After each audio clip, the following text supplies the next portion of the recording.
turn your cell phones off right now. Thanks for coming to tonight's program featuring Senator Elizabeth Warren.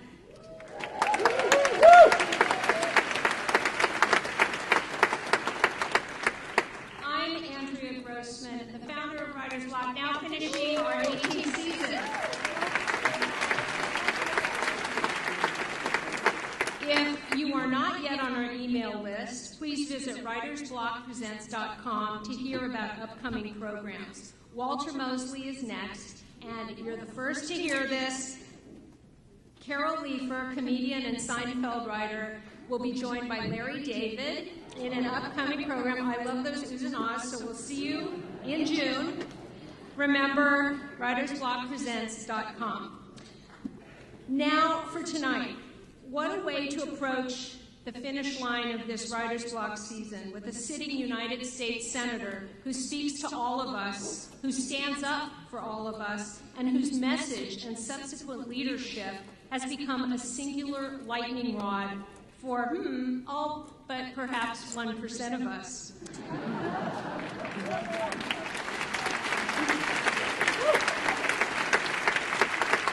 Senator Warren's crusade to improve the financial well-being of American citizens starts with the family, her own. She leads through advocacy, empathy, and understanding, and crusades for change based on her own experience. One of the most inspirational troublemakers on Capitol Hill, Senator Warren lives to upset the status quo. A status quo that has not been so comfortable for the vast majority of people in our country. Just this week, she sponsored a bill to reform student loans.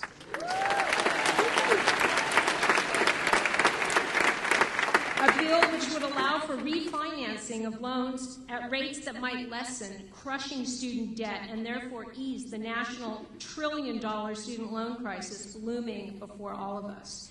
And in that same legislation, we can find tax reform that might balance the scales in income tax between a billionaire, say, and his or her secretary. Senator Warren took Warren Buffett at his word. Why should Warren Buffett's secretary pay more in income tax than he pays as a billionaire? Why indeed? So you're all lucky enough to have copies of Senator Warren's new book, A Fighting Chance. She has signed them this morning, all 975 of them.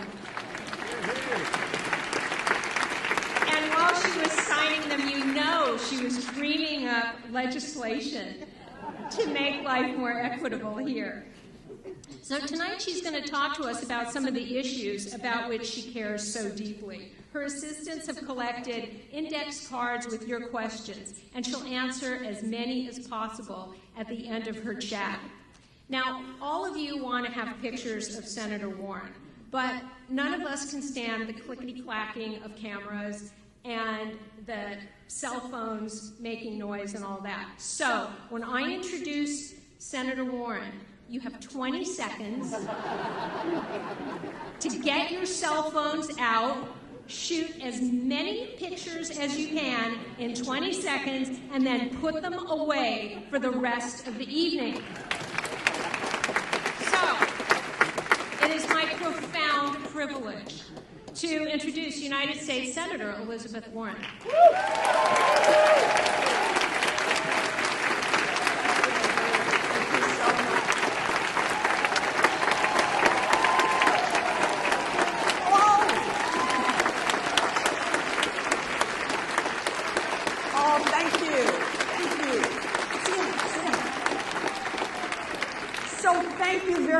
Thank you for being here this evening. I am just delighted to be here and to have a chance to visit with you.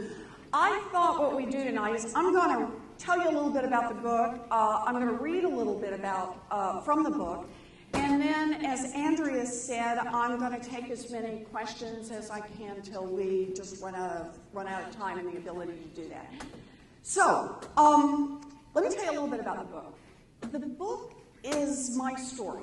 It's an eyewitness account. It's an eyewitness account of growing up a little bit and about getting into some fights. So the book starts, Okay. The book starts when I was 12. I was the baby in the family. I have 3 much older brothers. So by the time this book starts, my brothers are all 3 off in the military. And I am that late in life baby, as they were called back then. My mother used to call me the surprise. I was about 30 before one day it hit me what that meant. So this book starts, it's in the early 60s. My daddy is selling carpeting. We've had ups and downs in our family. My mom is a stay-at-home mom. And my daddy had a heart attack. And it was a pretty tough time for our family. Long period of time with no income coming in. The bills stacked up. We lost the family station wagon, and we were right on the edge of losing our home. When my mother pulled her best dress out of the closet, she was 50 years old, put on that dress, put on her high heels, walked over to Sears, and got a minimum wage job so we could save our house. Because in those days, a minimum wage job was good enough to keep a family of 3 afloat.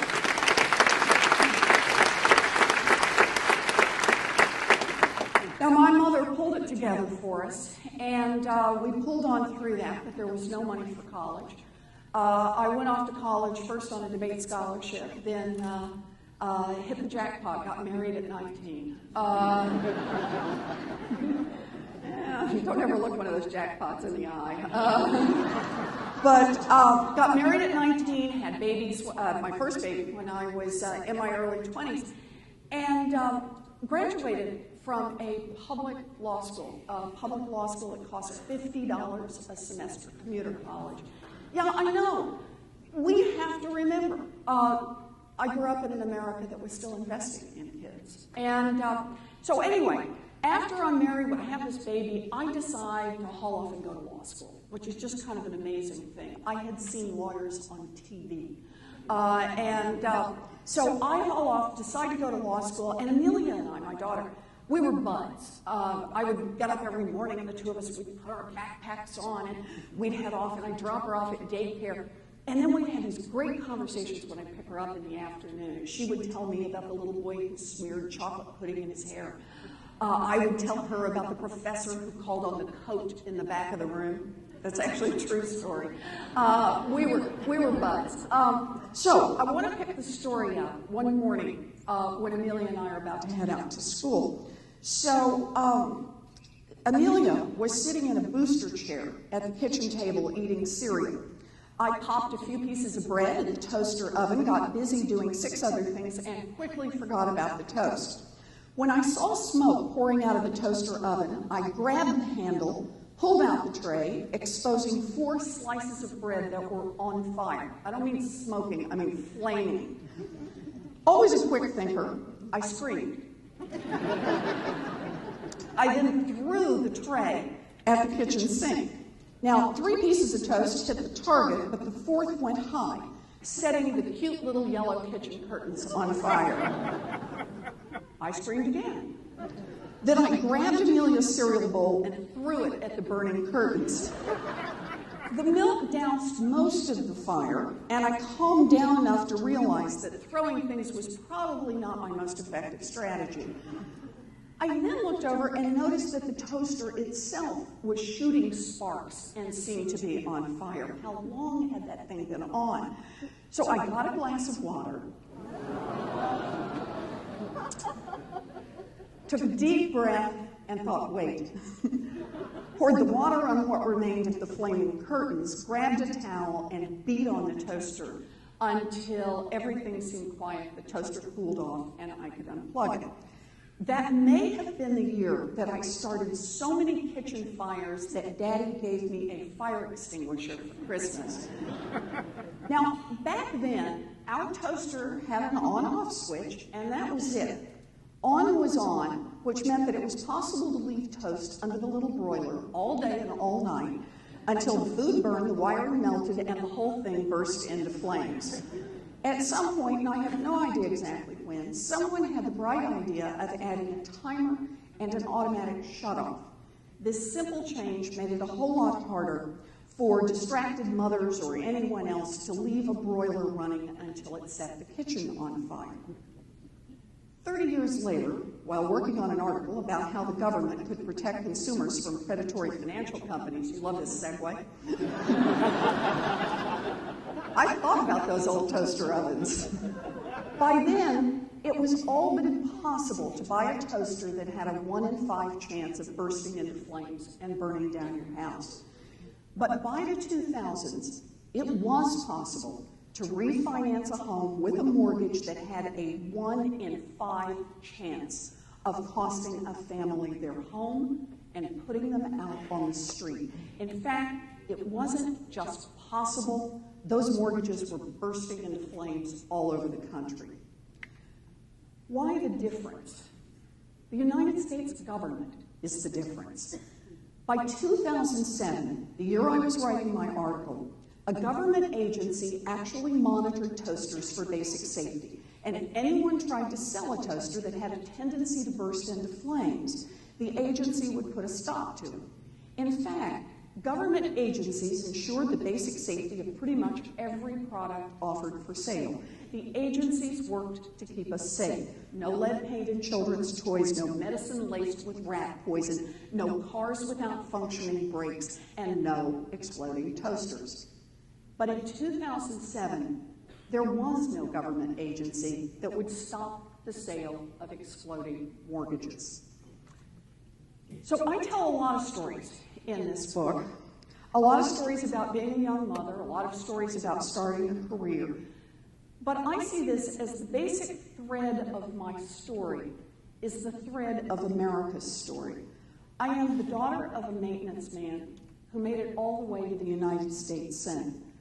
I worked hard, but I made it because America invested in kids like me. The way I see this is that coming out of the Great Depression, America made 2 important decisions we don't talk about much today.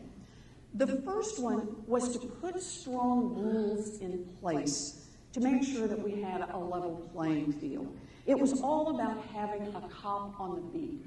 Nobody should be able to steal your purse on Main Street or to steal your pension on Wall Street. So there were basic safety rules in place and other kinds of safety rules, safe drinking water, safe medicine, and yeah, eventually safe toasters. The second thing that America did is that America built a future for its kids, investing in education and colleges so kids could have a better job, so that they could produce more and make more money, investing in roads and bridges, in power grids. Why? On the idea that if someone wanted to start a business, they were going to need a way to get their goods to market. They were going to need to be able to plug in and have power. And so the rest of us invested in that infrastructure so those small businesses could grow and flourish so that they could produce more jobs, produce more goods, produce more services. And we made a third kind of investment, and I just think this is an extraordinary investment that says something about us. We invested in research. We invested in medical research, in scientific research, in engineering research. We invested in the idea that we would build this giant pipeline of new ideas, of new information, and out of that, our children and our children's children would be able to build a future that we could only dream of. We made those investments, and here's the amazing thing. It worked. For half a century, coming out of the Great Depression, we built America's middle class. As our families got richer, our country got richer. As our country got richer, our families got richer. And then, about 30 years ago, Republicans started pushing this country in a different direction. Their first move, take the cops off the beat. Not the cops on Main Street, just the cops on Wall Street.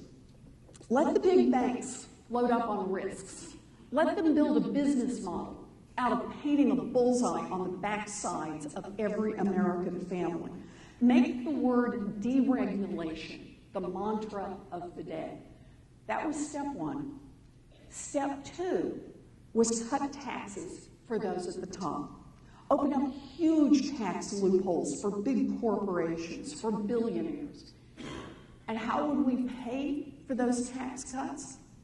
The answer was cut the investments. Cut what we invested in education, cut what we invested in infrastructure, cut what we invested in research. What was the result? Well, the banks and other corporations made huge profits. Billionaires kept more of their money. In other words, the rich and powerful got richer and more powerful. Meanwhile, the middle class began to crumble, the economy crashed, and our kids may be the first kids in American history to do worse than their parents. By 2009, I was in Washington working on two intense goals: fighting the big banks over the TARP bailout and fighting hard for a new consumer agency, still thinking about that toaster, and determined to stop the big banks that cheated families by loading up credit cards and mortgages with tricks and traps. I wanted a level playing field. I wanted the consumer agency to be part of the new Dodd-Frank financial reforms. Now, this is going to shock you, but the big banks didn't like that. In fact, I think it's fair to say they hated it. If you go back and look at the newspapers at this time, I actually went back and read it for writing the book to look at it again. They announced that they were resistant to pretty much all of the financial reforms, but number one on their list was kill the consumer agency. Kill the little agency that was going to try to level the playing field so that families wouldn't get tricked, so that families wouldn't get trapped in financial products that nobody could understand. They said they would make it their number one priority, and you'll love this. For the year 2009 and beyond, they spent more than $1 million a day lobbying Washington to kill that little agency and to slow down those financial reforms. So I want to pick the story up again. Here's the moment where I pick it up. It's the end. What's happened is we got the financial agency pushed forward, and I talk about all this in the book. We got it, just barely got it through the House. The House was still in Democratic control. And so we get it through the House, just kind of by the skin of its teeth, and now it's gone over to the United States Senate. And the question is, what will happen? It's in the Senate Banking Committee and has not yet been reported out. The bill hasn't. It was Friday morning, January 15th, 2010, and the calls started coming in early. I was at home, up early to work out on the treadmill in the basement, and I was still huffing and puffing when the phone rang for the first time. Had I seen this morning's Wall Street Journal, the rumors were flying on Capitol Hill. The consumer agency wasn't going to make it. In an effort to move the larger financial reform bill forward, Senator Dodd would trade it off. Yeah, there might be some face-saving attempt to set up a new consumer protection department somewhere else in government, but there would be no strong, independent agency with the authority to get much done. The insiders sent the word out.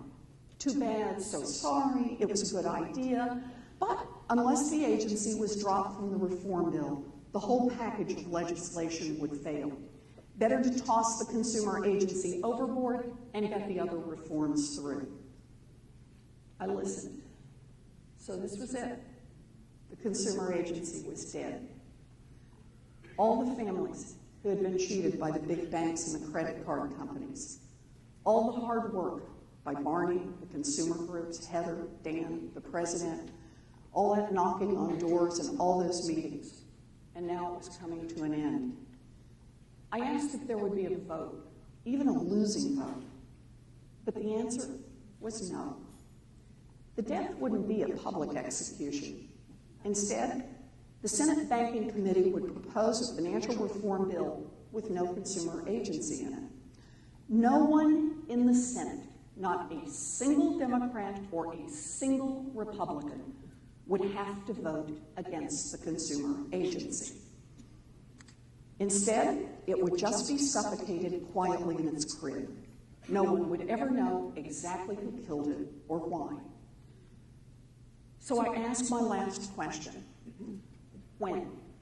How long before the locked-in version of the bill would be introduced in the Senate Banking Committee with or without the consumer agency? Best estimate, 3 weeks. The deal wasn't finalized, and there were still a lot of other moving parts that needed to be worked out. So I called Dan. Dan is my former student and my wingman in Washington. I said, Dan, we've got 3 weeks. The way I saw it, we had nothing to lose. I didn't want a job in the Capitol, so what did I care if I ticked off a bunch of people in Washington?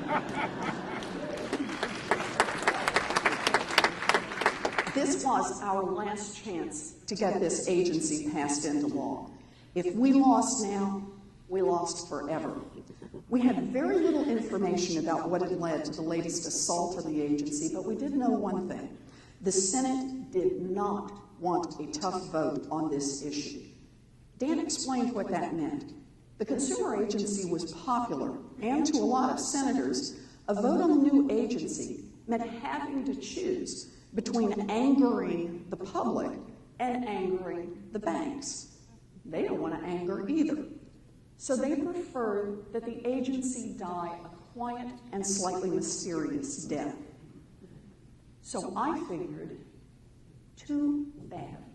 Too damn bad.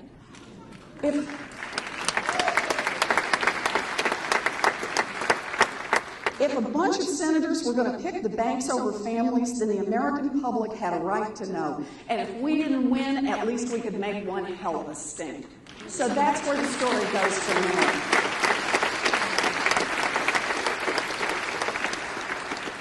Now, like I said, what this book is about is it's partly about my growing up, but it's about fights I had in Washington, fights I never expected to have, but fights I had to try to level the playing field for regular families.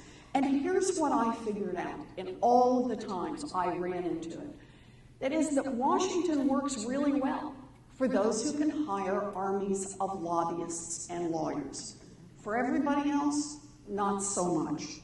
I saw it with the big banks. I saw it up close and personal. They cheated American families, they crashed the economy, they got bailed out, and now, today, the big 5 banks are 38% bigger than they were in 2008 when they were too big to fail. You know, I look at this and I think about the fact that a kid gets caught with a few ounces of pot and goes to jail, but a big bank breaks the law by laundering tens of millions of dollars in drug money, and nobody even gets called to account. The game is rigged. And be clear, it isn't just the big banks. Look at the choices the federal government makes right now. Our college kids are getting crushed by student loan debt. We need to rebuild our roads and our bridges and upgrade our power grid. We need more investment in medical research and scientific research. But instead of building a future, this country is bleeding billions of dollars in tax loopholes that go to Fortune 500 companies that are profitable and some of them paying zero in taxes, and to loopholes that support billionaires so they can pay less in taxes than their secretaries.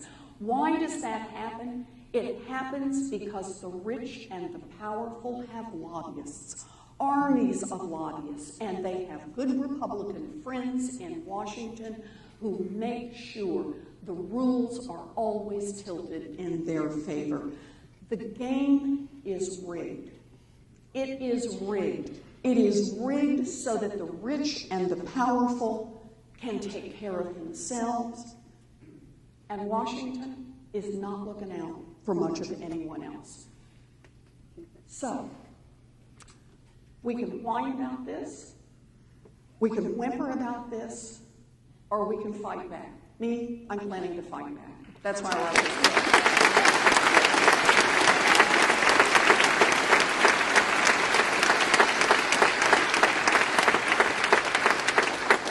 The way I see it is that this is the moment where we're going to make the decision to fight back. Now, everyone tells me change is hard. In fact, a lot of people tell me change is impossible. But let me go back to that little Consumer Financial Protection Bureau. The one that the banks spent more than $1 million a day trying to kill off. The one that the banks were so sure they could get rid of. Well, let me tell you something about that little agency. We ultimately got it passed into law. A good, strong, tough agency. We did that.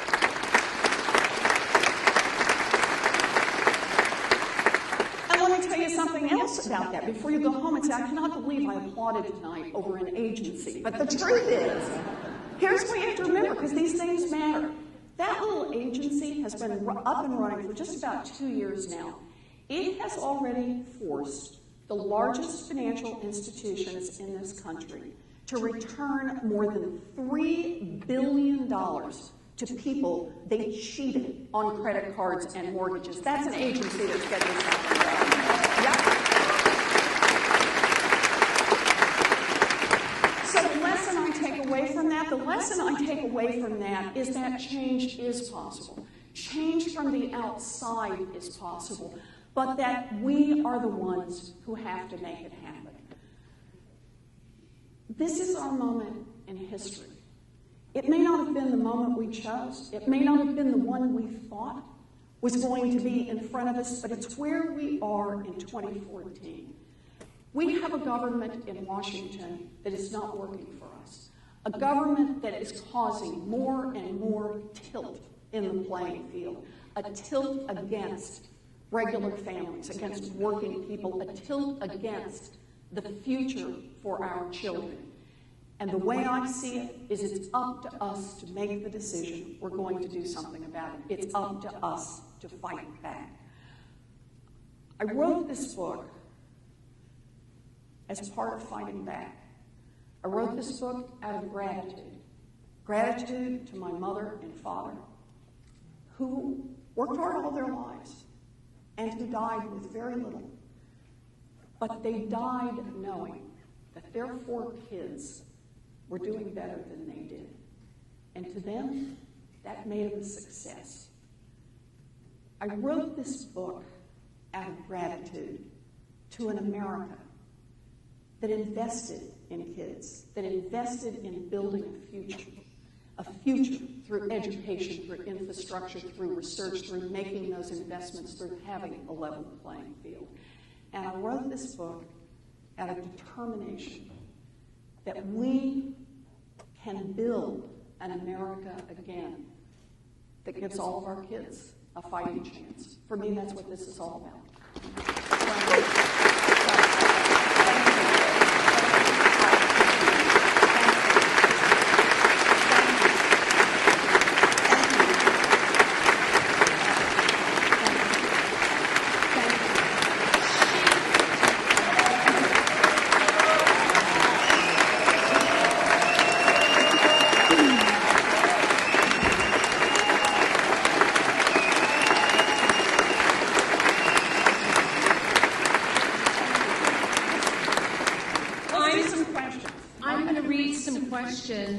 That the senator's staff has collected from you. I will take consumer economics for 200, please. Okay. Then, all right. Bingo. I'll take Republicans for 1,000. Senator, you can have them. I'm ready. The first question, how do we get the minimum wage increase passed? Okay, so how do we get the minimum wage increase passed? Let's start with this. There's not been an increase in the minimum wage for 7 years. I will give you 14 million reasons that we should raise the minimum wage. 14 million. That's the number of children in America whose economic fortunes would be lifted if mom or dad made at least $10.10 an hour. What kind of an America says no to that? I believe that no one should work full-time and live in poverty, but that's what's happened with today's minimum wage. And as I said at the beginning on this one is personal for me. My mother worked a minimum wage job in the 60s, when in the 60s, working full-time minimum wage supported a family of 3. By the 90s, it supported a family of 2. Today, it will not support a mother and a baby to keep them out of poverty. This isn't right. So, what are we going to do to change it? This is going to be the theme you're going to hear over and over in here. It is not going to change so long as the lobbyists in Washington continue to keep the ear of those who have the votes in the Senate and in the House. I'm just going to lay this out because I don't know any other way to do it. Money and power are concentrated in Washington, and that buys enormous advantages. It buys enormous advantages that I see every day, and the minimum wage vote is one of those. Basically, about 3 out of 4 Americans say we should raise the minimum wage. It's time to raise the minimum wage. People get this. In Washington, we can't even get it through the United States Senate. We got all of the Democrats. We picked up 1 Republican. And they filibustered, and we couldn't even get it through the Senate, much less the House. So here's how I see this. This is going to be like the consumer agency. We have got to do these things from the outside. How do you do them from the outside? They got money and power. What we got on our side is our voices and our votes. And if we don't make them count, then shame on us. We have to get out there and make Congress make this change. I really believe this. I believe, and I'm going to get you to where you're going to clap louder for that because you're going to believe it too. No, I'm serious about this. This is what we have to do.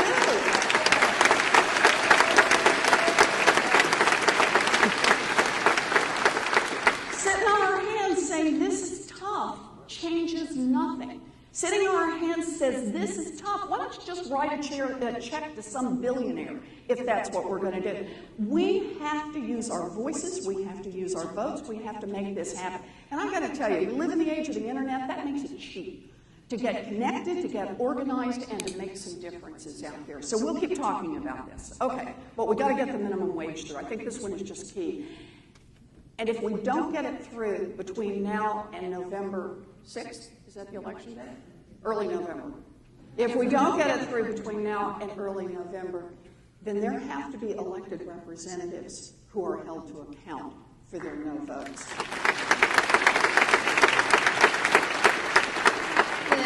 The next question, what is your idea of smart campaign finance reform, and will I see it in my lifetime? This is from Joe, who's 23 years old.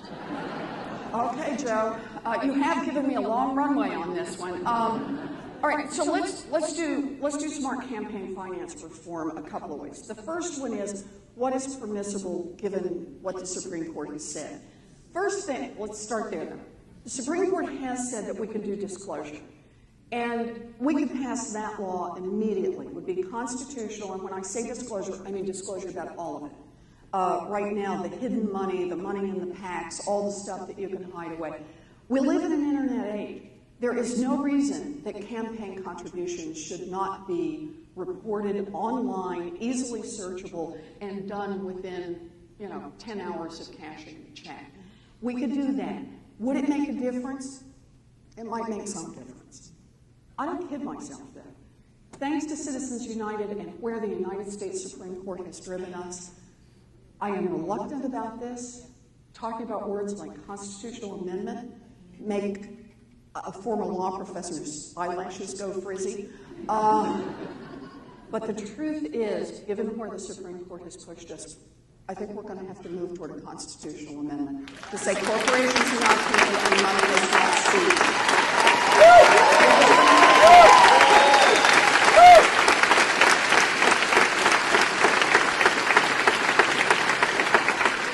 Let me say one more thing about money, because I think it's really important. Money corrupts. And this is no surprise. This is something we know, but we have to call it out for what it is.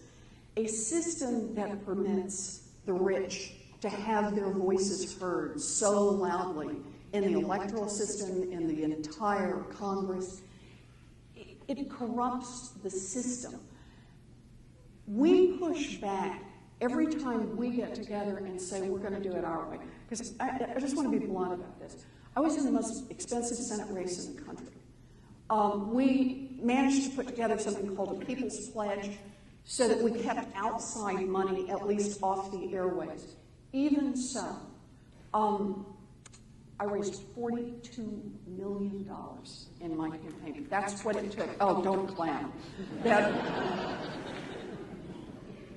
But you gave. Thank you. Thank you. Oh, thank you. But that's the story.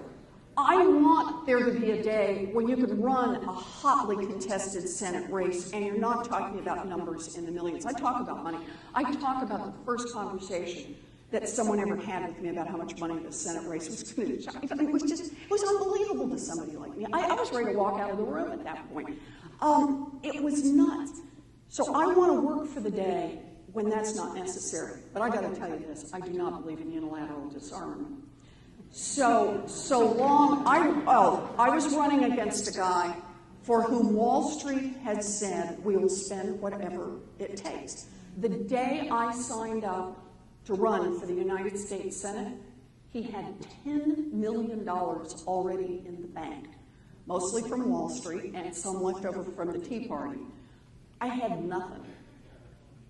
But I raised more than 80% of the money I raised was from people who gave me contributions of $50 or less.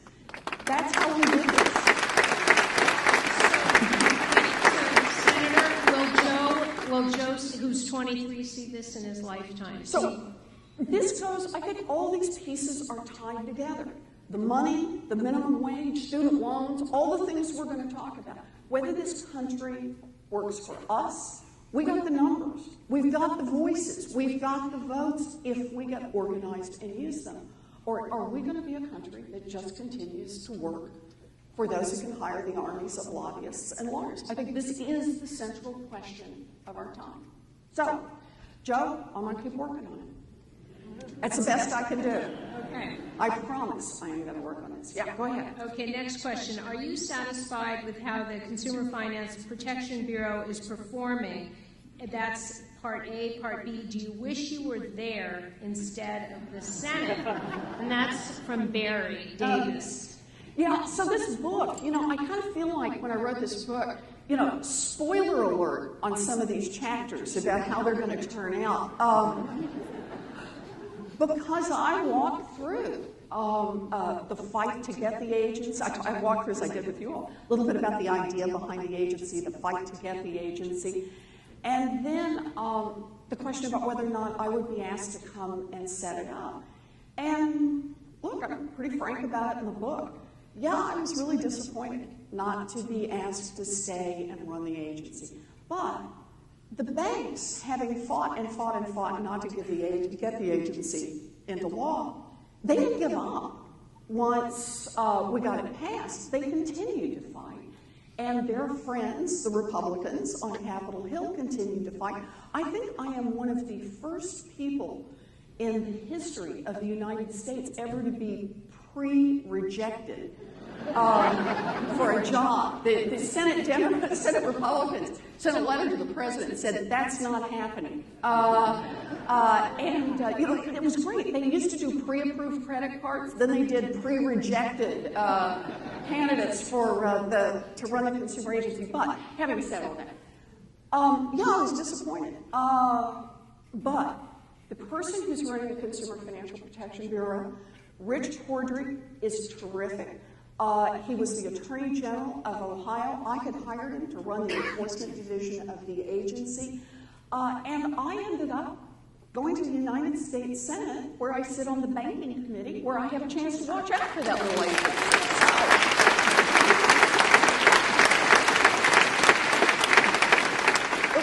And the agency is doing great. The agency is doing great. Here's a question that speaks to that. Okay. I owe $38,000 for my son's college at 6.25%. My mortgage is 3.625% fixed. Why? And is that fair? Okay, so let's start with the last part. No, it is not fair. No, it's not fair, but boy, let's talk about this for a minute, about what's happening. Student loans. So this is a time of historic low interest rates. Everybody with a mortgage who can has refinanced into a lower interest rate. Every small business owner has refinanced loans into a lower rate. Even municipalities have refinanced their debt into lower rates. Students who have federal student loans just don't have a way to do that. It's not possible in the system. And here's the deal. They have loans at 6%, 7%, 8%. I sometimes do this in a room full of people and say, tell me what I hit your number. 9% and higher. And here's the part that really bites. It's that the cost of the loans, to make sure that you do cover the bad debts, cover the administrative fees, cover the cost of borrowing the money, the amount that the government charges is double that, triple that, quadruple that, depending on when you took your loans out.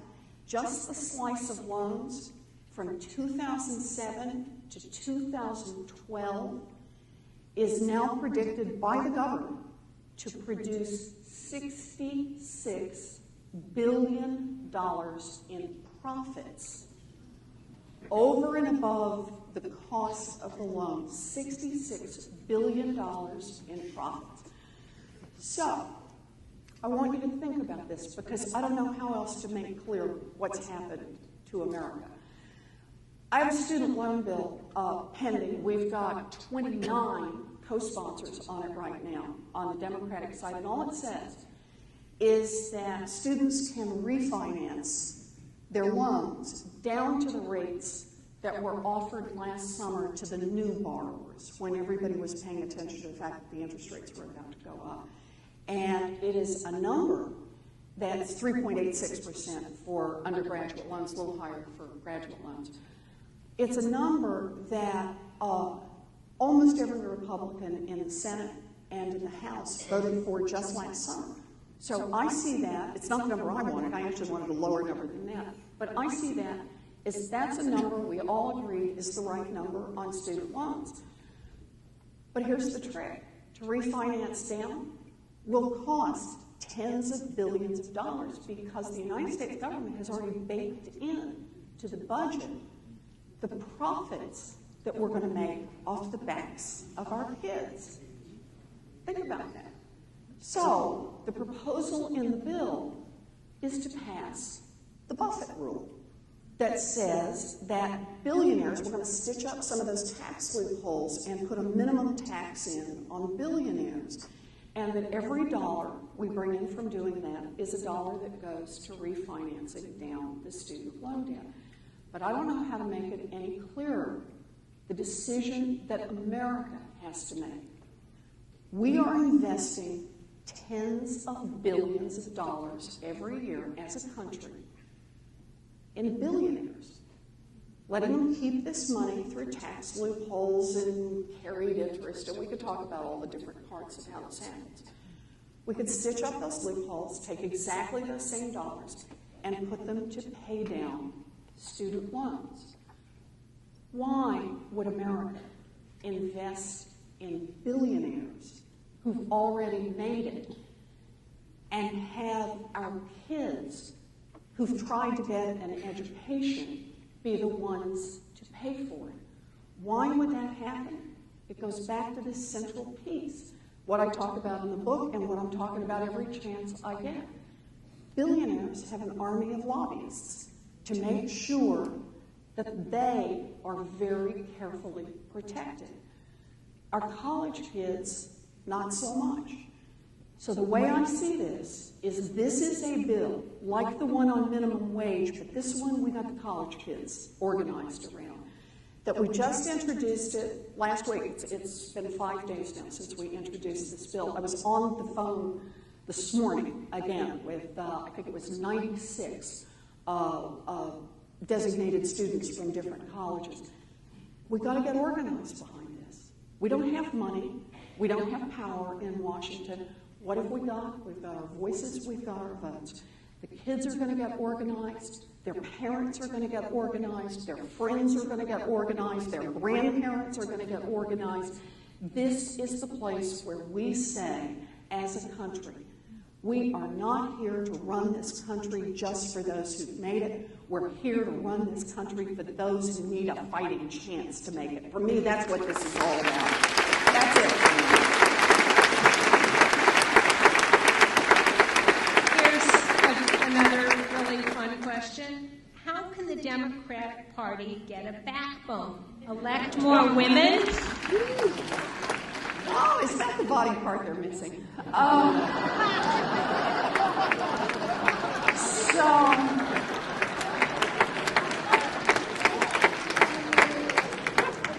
I'll go with elect more women.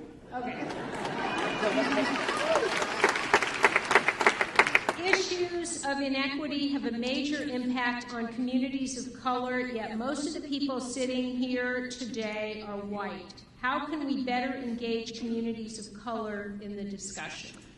Boy, you know, partly it's that we got to be honest and more direct about what's just happened in this financial crisis and really kind of pulling it apart over time. So I just want to do a little bit about wealth in America. So basically, we all know this. We've had a long period in American history of redlining where African American families, neighborhoods that were predominantly African American, just got cut out of being able to get mortgages. The consequences of that are huge, and they echo both through the economy and through generations. Because for America's working families, for America's middle class, being able to buy a home has been our principal saving device. And yeah, you can make all the arguments about home ownership is not for everybody. I get all that. But the reality is, if you track the numbers, people who buy homes have real opportunity. It's an enforced savings device. It's the #1 retirement plan in America, is get your home paid off and live on your Social Security. And if you're able to live there until you die, God bless. If you're not, you can sell the house and use it as an asset. And if you're really lucky, you'll have something to pass on to your children. You'll have something to borrow against in an emergency. You'll have a way, if you have to finance college education for your kids. So the consequence of generation after generation of shutting African Americans out of home ownership is something we still feel, and you can watch it through all of the data about wealth. I know I'm sounding like a college professor here. I wonder how that happened. But I really do want to make this point because I think it's important. What happened then in the late 90s and into the 2000s was that mortgage companies figured out that they could actually sell lots of mortgages in African American communities, and they sold African American families crack. They just did. It's just, that's a term of art. I'm sorry, I don't mean to be crude. That's just what they were. And there's data to back this up. That African American families that qualified for prime mortgages were wildly disproportionately sold subprime mortgages that were like the toaster I talk about. You buy it, you think everything's great, you qualify on a low payment, and then bang, the thing escalates and explodes, and the family loses everything they've put in, and they lose the home. So they then, I just want to walk this through, step 2, they just got killed by the subprime mortgages. Then what happened? 2008, 2009, the big banks began to fail because they packaged all these mortgages from lots of people, but they packaged all these mortgages out, sold them out like big boxes. I think of them as crates of grenades that they sold into the economy with the pins already pulled out. And then they got out into the economy. They ended up in your pension funds. They ended up everywhere and started to explode, started to bring the economy down. So then we go to step 3, and that is Congress passed a $700 billion bailout. And who did that money go to? It went to the largest financial institutions. Was there any requirement that in order to get this money, that they had to do something for the families they had cheated, that they had to do something to at least hold back on the mortgage foreclosures? The answer was no. They were given the money on a no-strings-attached basis, and we listened for years under a Republican administration and a Democratic administration. Oh, we have another plan to try to help homeowners, and the answer was, it was like bailing out the ocean with a teaspoon. Yeah, they'd help a few little homeowners once in a while. So, who got hit hardest on that?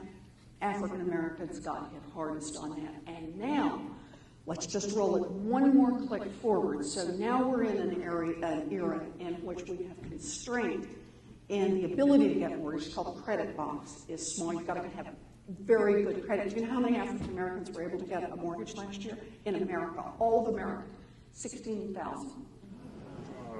Think about that. And think about it for all of its implications for wealth and families and generations.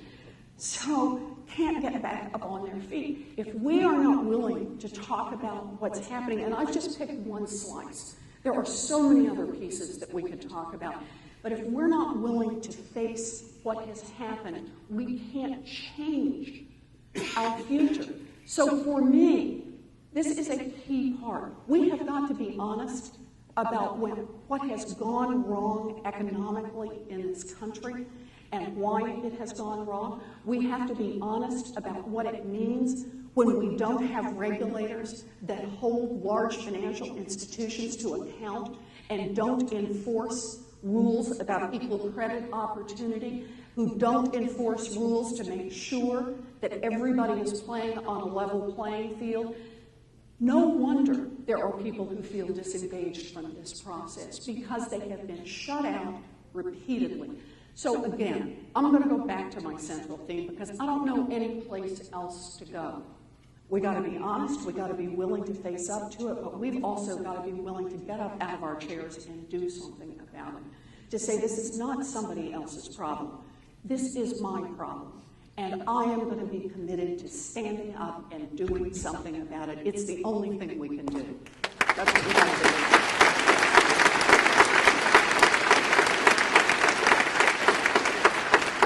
Such a significant number of voters who would benefit from government programs, more regulation, federal subsidies of child care, education, etc., just don't trust the government.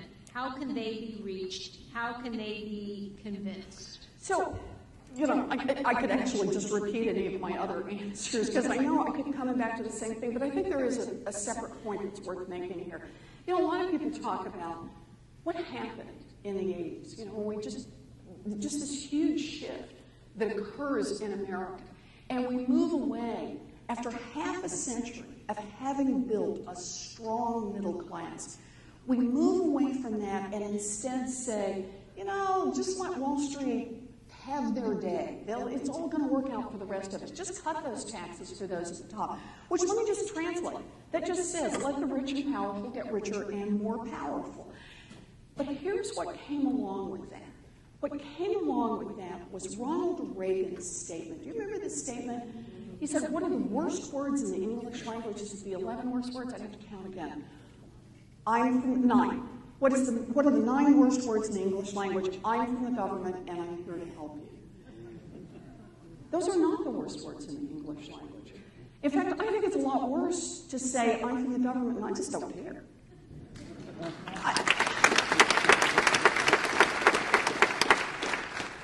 We have to be willing to make a defense for government. Now, does government get everything right? No. Should government have a limited role? Yes. But there are things only government can do. And to the extent we take the legs out from underneath government, then we lose our ability to build a future for our children. Think about those things that I was talking about, the things that are what does government do? It provides for the national defense, we all get that. Second one, it puts a cop on the beat, a cop on Main Street, a regulatory cop on Wall Street, an economic cop. That's its second job. Its third job is to help us make the investments together that none of us can make alone. To invest in educating all of our children, not some of our children, but all of our children. to build those roads and bridges. It doesn't work to say, I'm going to build the bridge or the road in front of my house, hope that my neighbors do the same, and somehow we're going to have an interstate transportation system. No, we all pitch in some money so that we can build those roads and bridges together because they create a future for all of us. So part of this has to be the recognition that every time we tell one of those jokes about, what would you expect at somebody from the government, ha, ha, ha. I got to tell you, and I talk about this in the book, I've met a lot of good people who go to work for the government. I've met a lot of people who believe in public service, and that's what draws them into working for the government.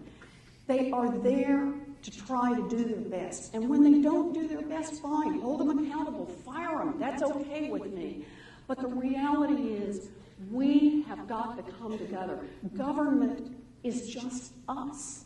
It is us. And if it's bad, then it's because we made it bad. It is our responsibility to make it good. That's what we have to do. 2 more questions for you, Senator. With the right-wing movement destroying the middle class, do you think labor unions will protect the middle class in the midterm elections and the presidential election in 2016? From a labor leader. Okay, so the question is about the role of labor unions. And it's a really good question because I want to make a couple of points about the role of labor unions. Labor unions built America's middle class. They just did.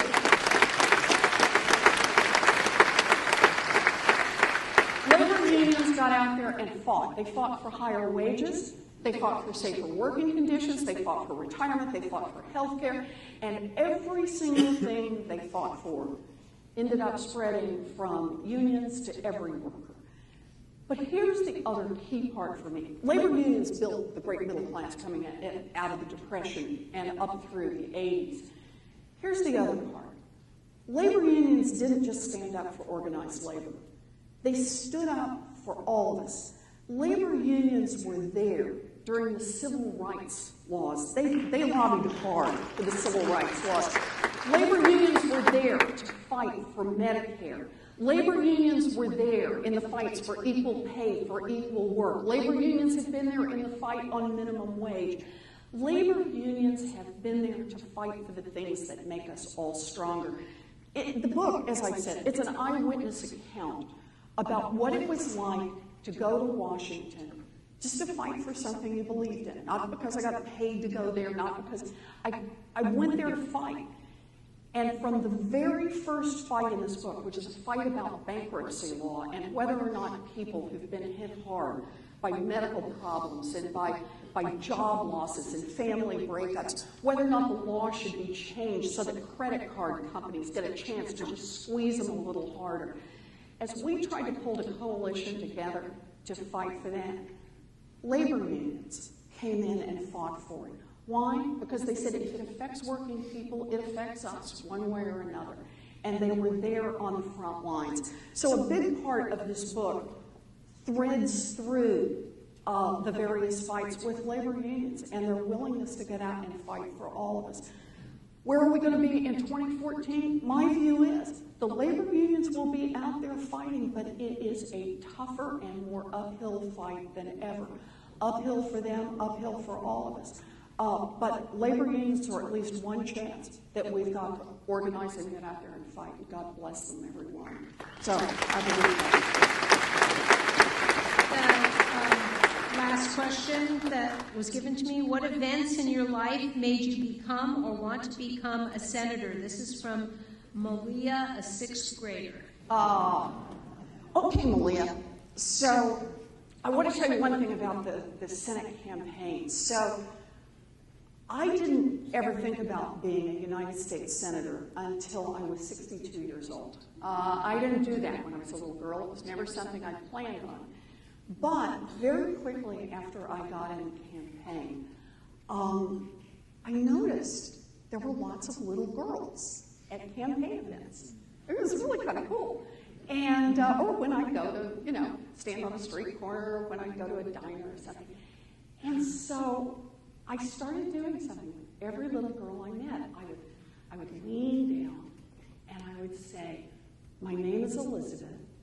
I'm running for the United States Senate because that's what girls do.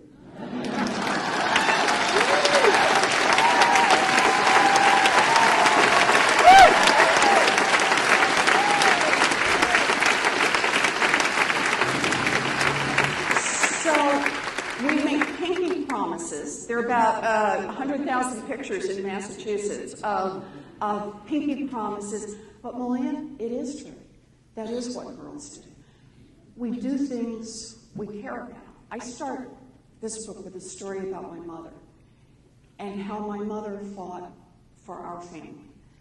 Because we fight for our families. We fight for what we believe in. And then it's about how the fights get bigger. Until, for me, the place that seemed the right place to be able to get done what I wanted to get done was the United States Senate. And so that's how I ended up in the United States Senate.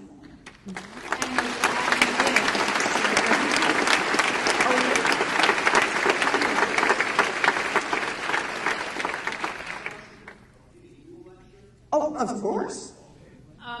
Wait a second. The audio. No. Get down, man. Get down.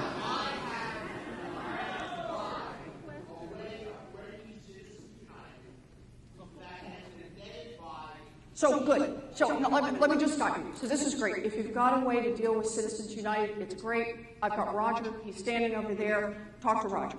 Okay, Roger's staff. Thank you. Thank you. Let me say something.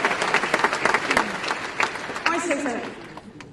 I really appreciate you all coming here tonight. It's wonderful to be able to have a chance to visit with you like this. This book is my 10th book. Yes, I'll tell you about my other book parties.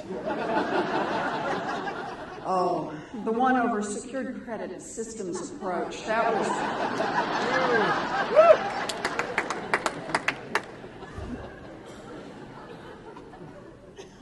Books have always been, for me, part of how I talk about what I believe in and fight for what I believe in. I'm really scared. I don't know any other way to say this. I'm scared about what's happening to America. I'm going to be okay. My husband's going to be okay. I think our daughter and our son-in-law and our son and our daughter-in-law are going to be okay. I'm scared about the world my grandchildren are going to grow up in. I'm scared that America built something that was extraordinary and that we're just throwing it away. And so I'm looking for any way I can to fight back against that. This is our moment in history. We're running out of time. America's middle class was what made us extraordinary. It created such opportunities. It created such optimism. It created a future that wasn't perfect, but was bending in the right direction. If we forfeit our middle class, we forfeit who we are as a country. We forfeit who we are as a people. And we go the way of so many other nations that are all about everything runs for those at the top, and everybody else just scratches at a living. We know what we need to do. We just have to decide we're going to do it. And our biggest enemy right now is apathy, it's discouragement, it's deciding you can't make a difference. I told you about the $42 million. Yeah, the number still just astonishes me, but I told you that because I told you the other part. 80% of those contributions were people who gave $50 or less. Every time you get organized in an online petition, you're part of groups that are national groups. We don't have the right ways to wire every part of this. People are going to leave and like, what do I do? I don't have a perfect answer for this yet, but I'll tell you this. We got to keep out there and just keep pecking at it. That's what this book is about. I fought a lot of fights, and I lost a lot of them. But every time I fought one, I got smarter, and I got tougher. This is the fight of our lives. This is the fight that will measure who we are. We got to be in this together. We just got to be. Thank you.